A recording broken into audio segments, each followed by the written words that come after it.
I think it's also important for us to know that in 2020, we should not be asking people if they are mothers and why they are not mothers, just for the record. But yes, I am not a mother, and I am not a mother because I choose not to be a mother.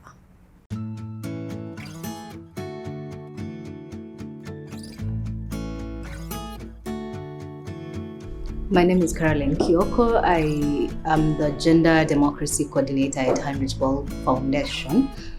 We all grew up believing that, my aim is to, be born, grow up, turn 18, go through my menstrual period, become a woman, get a husband. If I'm not in school, if I'm in school, finish my, what is considered co-education, primary school, high school, and probably college if you can get it. Find a husband and then work on having children. If you cannot have children in the first 2-3 years, then people start questioning. And then you need to dedicate your whole life, not working on your career or your profession, but figuring out how you're supposed to be a woman. We've grown up in a society that immediately I turn 30, somebody should be referring to me as mother to somebody. This is the same in almost a lot of African countries. The name just differs. In Swahili, people will be mama somebody, mother to who. There are very many ways, but the abbreviation basically speaks about mother of. So if you're not mother of, then you end up having people refer to you as in your first name, which is considered insulting in a lot of African countries. So you need to aspire to be mother to somebody. So I grew up through this whole thing, and yes, life is about learning and unlearning. And at least I can say that I've gotten to the point where I unlearned that socialization. I do not need to be a mother to be defined as a human being. I do not need to be a mother to be respected. But my unlearning doesn't mean that a lot of other people have unlearned. Women are still living in shackles of being referred to as mother to somebody. You have to pay thousands of dollars for people to, bear your child if you cannot have one, or to make sure that your adoption is done secretly, or to make sure that if you don't have children, you sit day and night to come up with a narrative of why you do not have children, and the questions that you're supposed to answer, even even strangers, even people who, if you have employees who work for you, will look at you badly because you do not have children and you're not a mother. So for me, it has been a whole journey of learning and unlearning. And I really hope that through this project, a lot of other people will be able to learn and unlearn and redefine what womanhood and motherhood are, because those two are distinct. Contrary to popular opinion, or what is believed to be right, motherhood does not come naturally to everybody. So we have mothers who have adopted, mothers who have, gone through in vitro fertilization. We have mothers who have opted for surrogate mothers.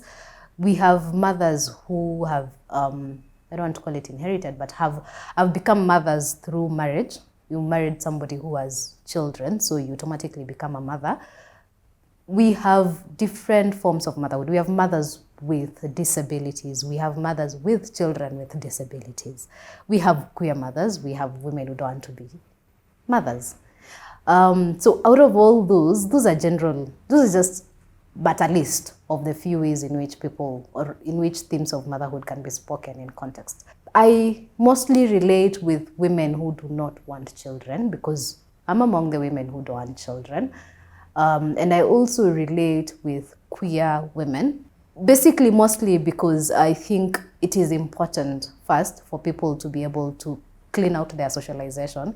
And that can happen if we as a society can get to a point where we think it's okay for a man to adopt a child by himself. It's okay for a woman to adopt a child if they want to by themselves, And for us to get to a point where our surrogacy laws are not governed or don't have clauses that speak for family in the context in which Kenya speaks about family. Family is supposed to be mother, father, children. Outside of that, there is no family, So all these themes for me should be able to come together.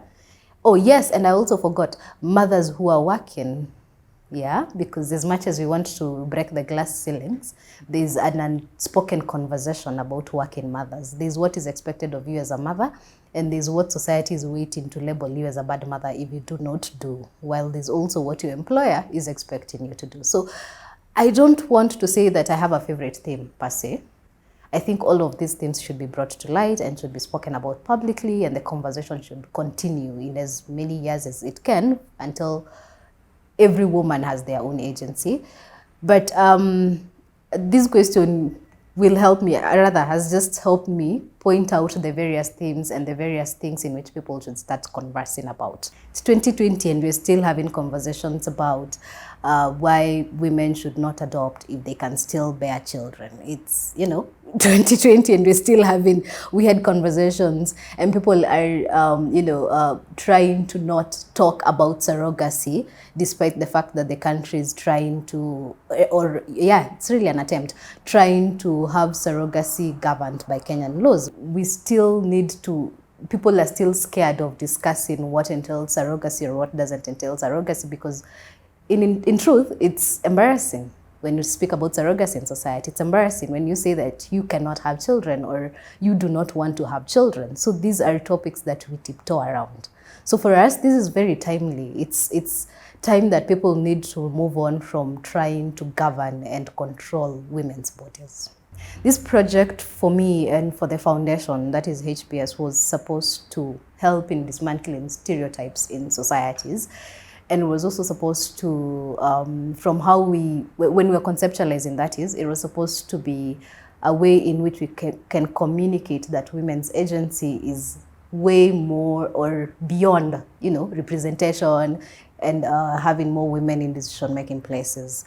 So this project is supposed to show the need for women's agency and the need to dismantle stereotypes that have over time pulled women down and decided who they should be, while they have the power to decide for themselves who they can be.